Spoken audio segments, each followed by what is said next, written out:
Oman মরুভূমির দেশ হলেও আপনি চালালা আসলে আপনার মনে হবে না আপনি মরুভূমি কোথাও আছেন। চালালা একদম আপনার প্রকৃতি ঘেরা, মানে গাছ, বাগান, সবজি, মানে সব কিছু এভরিথিং এখানে হয়।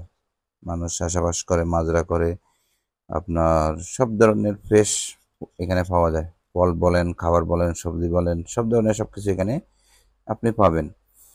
আর ওই দেশের রোডগুলো, বেশিরভাগ রোডগুলাই হচ্ছে আপনার ক্লিন, একদম পরিষ্কার, যেগুলো আমাদের দেশে দেখা যায় না। কারণ এই দেশে একদম পরিষ্কার ক্লিন, তারা একদম রোডগুলোকে পরিষ্কার করে রাখে সবসময়। রোডের দুই পাশে দেখেন সারি সারি নারিকেল গাছ, একদম ফুল গাছ আছে, একদম একদম জোস লাগতেছে। মানে আপনি মনে হবে না, আপনার কাছে আপনার মনে হবে না যে আপনি কখনো বোরিং ফিল করতেছেন এসব জায়গা আসলে বা এই রাস্তা চলাচল করলে। এই মানে আমি প্রায় রাস্তাগুলো দেখছি এরকম, মানে আপনার সৌন্দর্য ভরা। দেখেন দুই পাশে আপনার সারি সারি নারিকেল গাছ। এটা সালা, এটা মামুরা পার হলে, মারবার থেকে আসার সময় মামুরা পার হলে এটা দার্জিলিংয়ে ঢুকার আগেই এটা পড়ে। এই রোডটা একদম ক্লিন।